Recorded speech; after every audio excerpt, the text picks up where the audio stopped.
Alright, so today we continue with our class Shabbos Home, and this session and all of them that we're going to study today, BeEzrat HaShem, should be dedicated to Rifua Shlema, our dear Rabbi Yaron Reuven Shlita. His name is Yaron Lendoris. Also to Yehudis Bas Noach, Ariela Ora Bas Anna, Imim Rasi Rachel Bas Brian, David Shlomo Ben Sandra. Also a quick release of Moshe Shmuel Ben Pnina, and also Tzlacha Rabba to Giveres Chana Bas Avram Avinu, right, and the whole family. So they should have a lot of success. BeEzrat HaShem. All right. So we continue with our class, the Shabbos Home, and today we start new chapter. So a new chapter in Melachah of Sifting. Melachah Sifting. Okay. So section 1, Av Melachah. Melachah Sifting is one of the 39 Avos Melachas that are prohibited on Shabbos. During construction of the Mishkan, herbs were used to produce various dyes for the tapestries. Right? They would sift these herbs to remove their impurities. Okay. So let's quickly review. So one of the 39 Melachas. I think we're going to get to the list of Melachas soon. But did we do it in the beginning? No, we did it in the beginning. No, we did it in the beginning, but I think somewhere in the down in his book, he going to review again and put it in groups, I think. Okay. So this is one of the 39 Melachas, right, again, to produce the dye. So many last one, as we learned, the plowing and seeding, all of these things, right, were connected to produce the herbs in order to produce the dyes. Okay, so now we have to sift to remove the impurity. Okay, so section number 2, Melachah of Melachah Sifting, is defined as perfecting a mixture by removing its undesirable elements by means of the utensil made for this purpose. An example would be sifting flour with a sieve to remove the impurities. So he's this Rabbi Simcha Bonim Cohen. So he's very careful, and his definition not only careful, very precise. Okay, so let's read again, and we're going to explain. So we've actually learned about this in a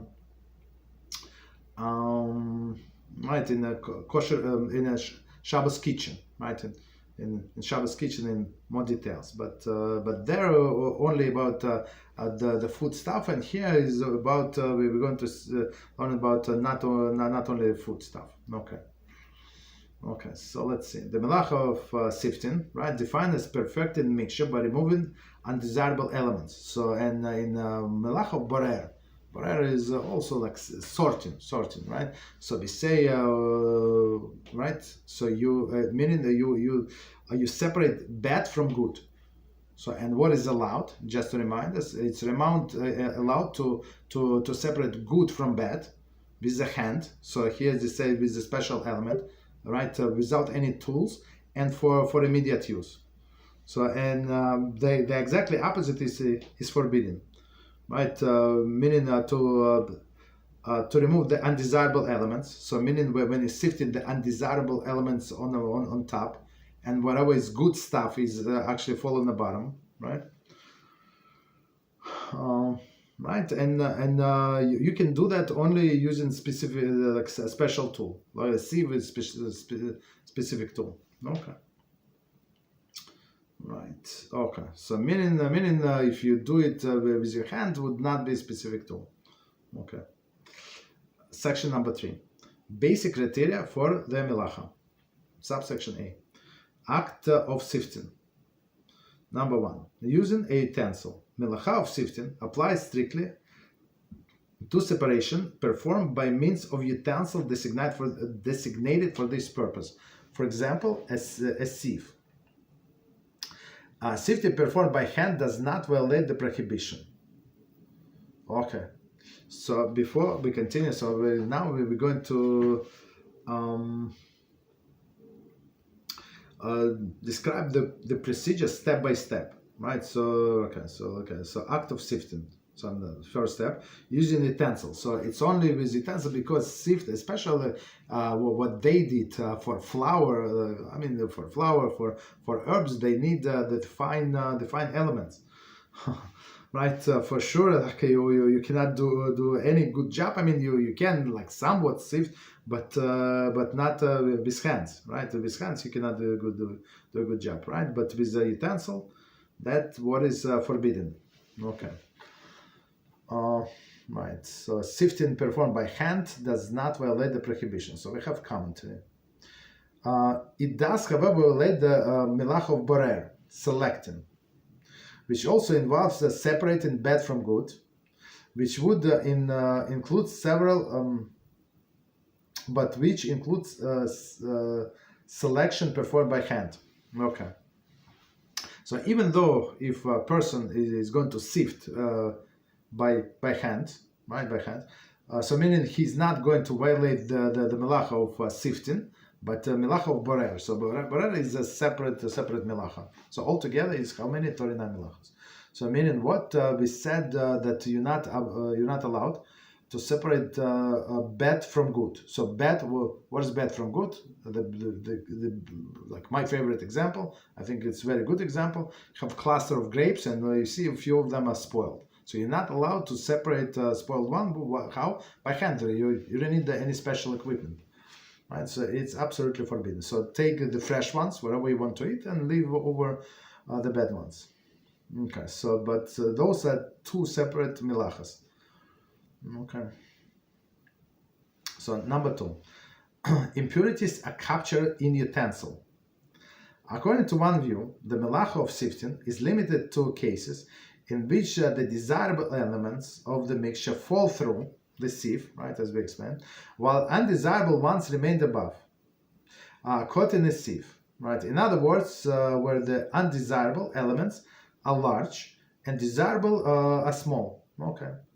Although the reverse scenario is also forbidden, sifting is not applicable. Prohibition in that case. So meaning still it would be borer, like sorting, but not sifting. So let's review again, and we're going to explain. So impurity capture utensil, and when we talk about sifting, that's what it is, right? When we say sift the flours, so people have a special cup. So today all of this invention that we did not have a long time ago. Like it's very convenient. Like the flour become fluffy, like and all of the impurities are on top. And even you buy this thing from the store, even like good quality flour. It's not like cheap, like good quality. Still there is some impurity, and very important to sift, even though you think you don't need it. Why? Because there is a worms inside. Right, just because it's a fresh flour, like not fresh, not like old, very old flour, maybe from last year, from a few years ago, but still could be worms inside. Right, I think I told you that we found worms over the years, maybe in two bags. Like it was infested from nowhere. Like right, we usually buy like several bags, like 4 or 5 bags at the time, so not to go to the store every time. They usually order online. It's like the thing to do, right? And then we will found like worms in one of the how in this in a sieve, right? So it's the meaning sort of double function. Okay. Okay. So again, according to one view, right, the Melachah of Sifting is limited to cases when desirable elements of the mixture fall through. Meaning it's much smaller, like flour is the best example. While undesirable, right, all this impurity remain above, caught in a sieve, right. In other words, then desirable elements are large, and desirable are small. Okay. So even though you cannot do the reverse, you cannot separate anyway, right? You cannot separate anyway. If it's undesirable, is smaller, but it's going to be different prohibition. Okay, especially in this case, person is doing it with what is it with utensil. So meaning that the impurity that he wants to separate is going to be smaller. So they're going to fall through. And I guess example, you want to wash cherries, right? For Shabbos, or you want to wash grapes. So you're not allowed to wash the grapes right in a sieve. Why? Because that's what you do.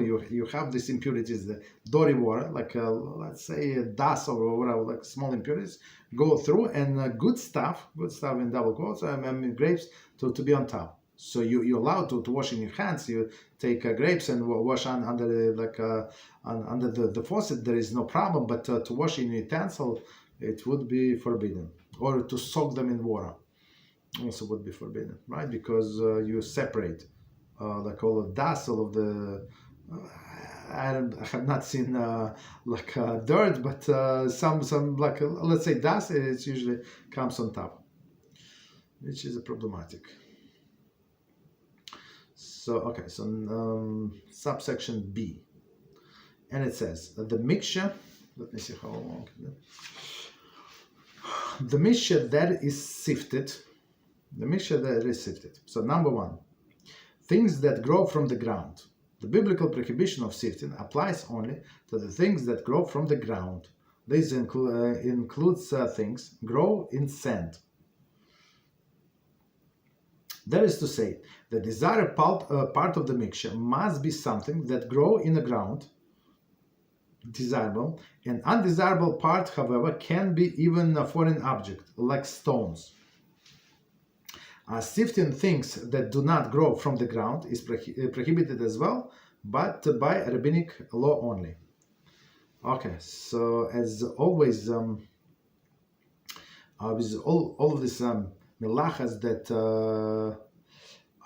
connected to the producing of dyes, right, or bread, right, the dyes of bread, they actually go in parallel, as we already learned, right? So it's only the restriction only apply to things that grow from the ground,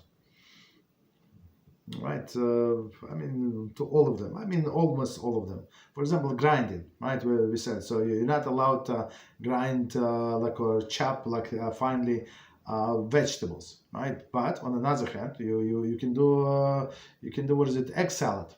Right? There is no problem. You can chop your egg very tiny pieces. Why? Because it does not grow from the ground.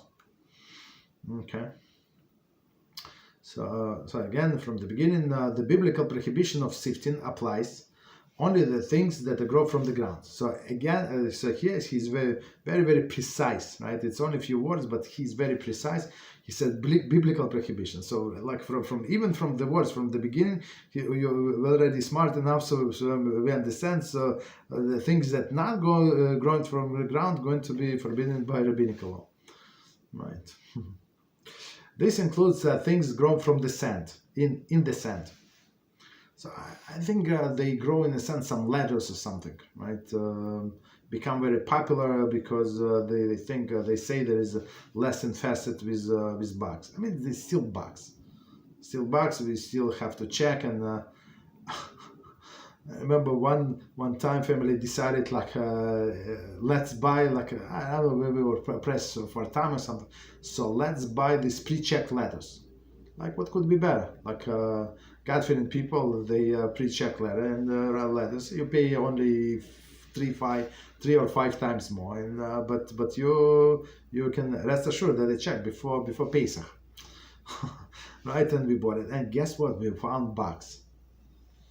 I think it says double checked on, and it is true. People check. I mean, they're not. I mean, if you're going to check every leaf, you're going to go crazy. So there is some percentage of that from the lettuce that you check, and that's it. You wash, right, and you recheck, and that's it. You cannot check every leaf. Like in a house, that's in my house. That's what we do. We check every leaf under the magnifying glass to make sure that there's nothing there. But in commercial environment, they're not going to do that. Of course, they try their best, but even in that thing, you can find bugs. Of course, the probability much lower, but still, we have to know that is a possibility still exists. And and plus, I think they would sell only the lettuce that is grown for, in a sand. So in the sand, because bugs usually in like earth, not in the sand, in the soil. Continue. That is to say that a desirable part of the mixture must be something that grows in the ground. Okay, grows in the ground. The undesirable part, however, can be the foreign object. For example, stones. It could be, usually it's something that also grows from the ground, like the soil, but right. But it could be, as he says, stones, like small pebbles. Okay. Sifting things do not grow from the ground. Prohibited as well by rabbinic decree. I mean, he said only. I don't like the word only. Like for us, like for simple people who want to follow the will of HaShem, it doesn't matter. It is forbidden on biblical level or rabbinic level. Of course, you must know the difference in a case of need. So right. So in case of like unforeseen circumstances, yeah, you can apply that logic and say, yeah, since it's rabbinic, and I learned in a book that it is some leniency. That's a different story. But under normal circumstances, there is absolutely no difference. Is it on the biblical or rabbinic level? Number 2, edible or inedible solids or liquids. The Melachah of Sifting applies to both edible items, for example, flour, and inedible ones, for example, certain herbs. Okay, maybe they're bitter or something, right? To both solids and liquids. The halachas concerning liquids will be discussed at length below. Okay, we're going to see. Right, so impurities, right? It's filters. Today, many people use a water filter.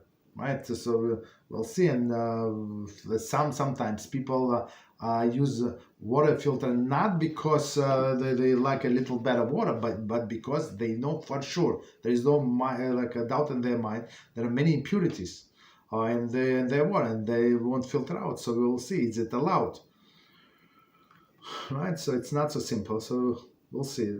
As he said, there is a special section, a subsection about filters. So I'll quickly review. Edible or inedible, right? So meaning growing from the ground. Just because it's something is kosher, right? As we always said, does not mean that you should eat it. Some things like poison, like poison ivy or something, like poisonous herbs. They bush or something. They grow from the ground. Does not mean that we have to eat them. So they inedible. Are they kosher? Are you allowed to eat it? I mean, if they would be edible, yes, no problem, because they grow from the ground. Okay, so again, the Melachah of Sifting applies to both edible items, for example, flour, and inedible items, inedible ones, for example, certain herbs. Okay. To both solids and liquids. So in liquids also we have impurities, right? And we'll see, for example, if you wanted to hold something back. Right, so you want only solid, you want liquids, but not other things. For example, in soup, you want only liquid broth, but you don't want vegetables. Okay, we'll see, is it allowed or not? So for you, it's going to be like impurity in a sense.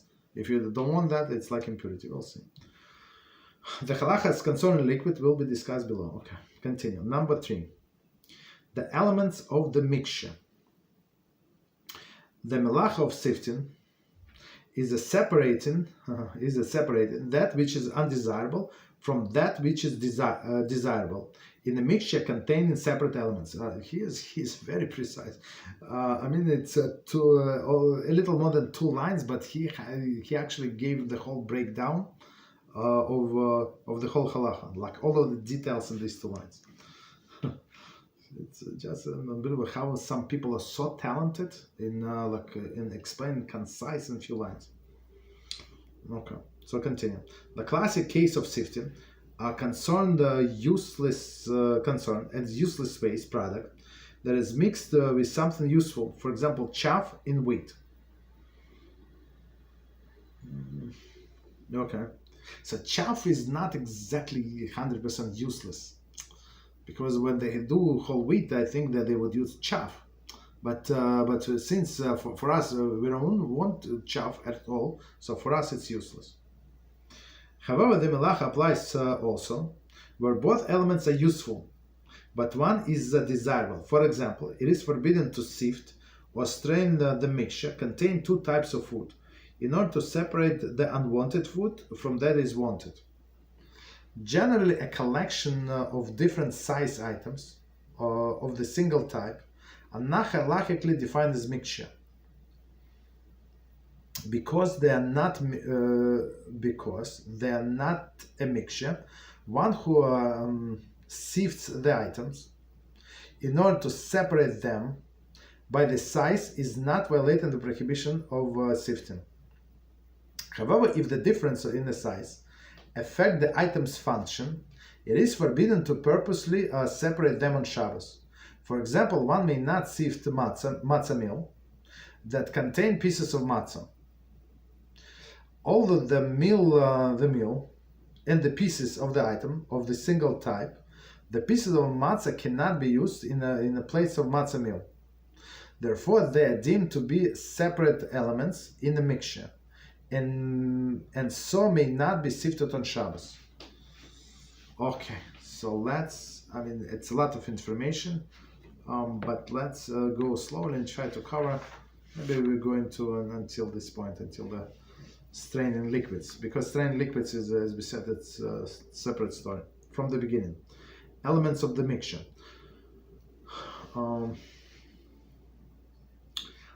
So now we have to, the author is of Simcha Bun Cohen Shlita. So he's trying to he's not trying. He teaches what is a mixture. So mixture is something like it would be easy to remember, right? It was something that you can take in one spoonful. For example, you eat in soup. There is a small piece of potato, the other vegetables. So you take vegetables and with a spoon and some broth. So that's mixture. But if you have there like a big piece of chicken, right, in this soup, so it's not mixture, right? Chicken is chicken, and it's not mixed with the soup. So technically, you can take the soup, this piece of chicken from the soup. Okay. So let's do from the beginning. The Melachah of Sifting is separating that which is undesirable. So bad, right? Undesirable, again, it's not like pebbles, as we said before, like something that you don't want at this point, right? Undesirable. From that is desirable, right? In the mixture containing separate elements. So, and mixture, for example, in our class of Shabbos kitchen. So we gave example taking the skin from a chicken. So, for example, you want diet, you don't want to eat the skin. So, for you, this skin is undesirable. So now you separate bad meaning it's still edible, but for you it's not edible, from good. So that's another good example, I think. Okay. The classic case of sifting concerning useless, so that's easy to for us to understand. Useless waste product that is mixed with something useful, chaff from wheat, right? So I think last time, if I remember correctly,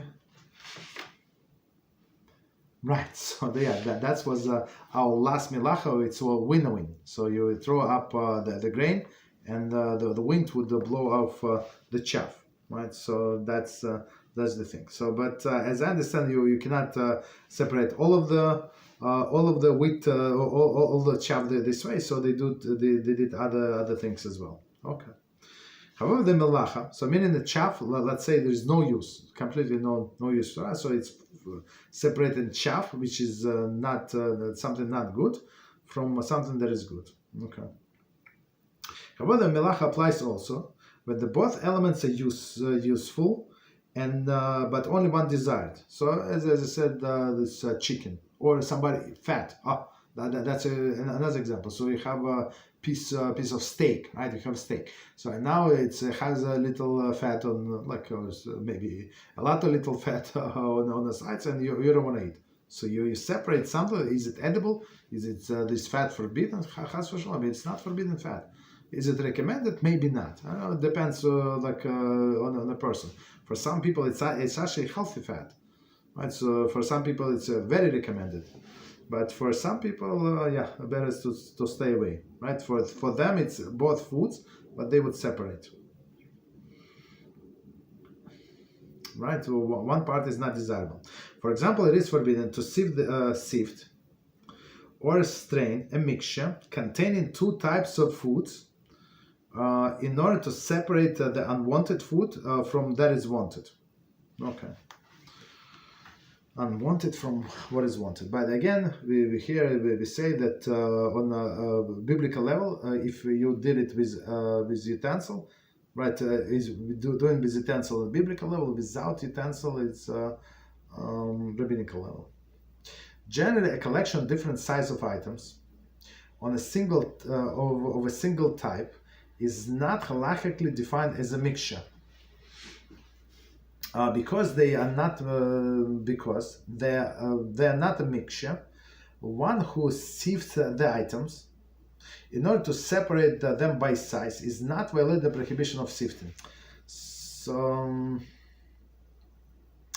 don't remember what would be the good example. Sifting by size, let's see example that he gives.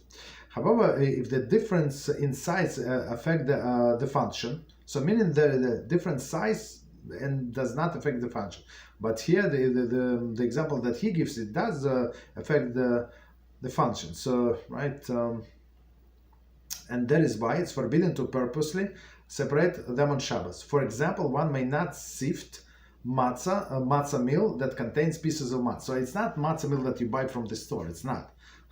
It's your own matzah meal that like a leftover from matzah, there are many crumbs and little bigger pieces, still small pieces, but a little bigger than matzah meal. So matzah meal you can use, for example, to make a cake or something, right? To bake from it. But from pieces, usually people don't bake from pieces. Right, so meaning that there is the same element but different usage, right?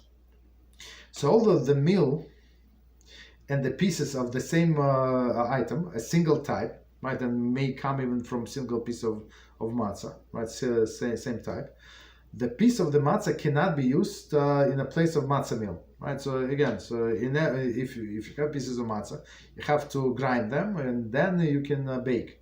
But otherwise, there are two separate functions. Therefore, they're deemed to be separate elements in the mixture. The mixture, yes. And so not sifted on Shabbos. I'm not sure why would somebody sift it on Shabbos. Maybe if they want to get, for example, they have a lot of this matzah meal with pieces.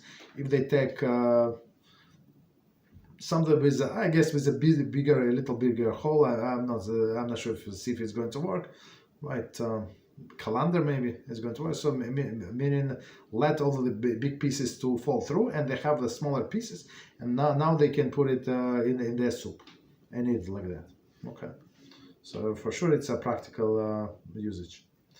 Okay, so number 4, a mixture must require sifting to be usable. Right.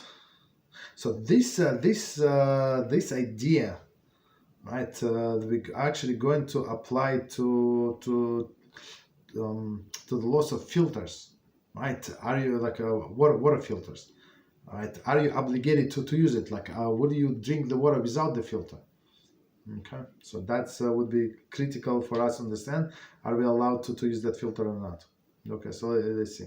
The biblical prohibition of sifting applies only to a substance that cannot be used without removing the undesirable elements.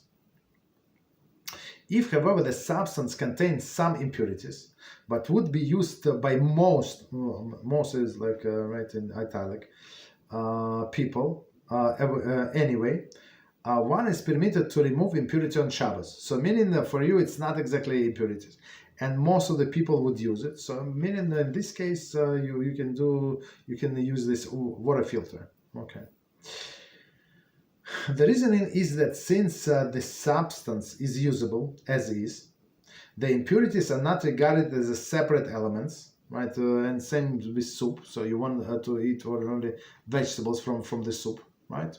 Or you want to drink only broth. So we'll see how to do that. Okay. Impurities regarding elements, but the part of the main substance, since there is no mixture, right? The Melachah of Sifting does not apply. See section 4. Okay, it's next section. We're not going to go into it. If the level of impurities is not too high as to render the substance unusable, but high enough to deter most people from using it under the normal circumstances, one is forbidden to remove the impurities by rabbinic law. Okay, so let's quickly overview and right, then the small section and we stop. Okay, so again, mixture must require sifting to be usable. So meaning, is it like real impurities, or we just prefer it to be a little different? So that's the case. So again, the biblical prohibition of sifting applies only to the substance that cannot be used without removing undesirable elements. So meaning it's for example, what would be the example? Cannot, some dirt, right? So like on these grapes, a person would not eat the grapes because they see like this dust or something. Okay.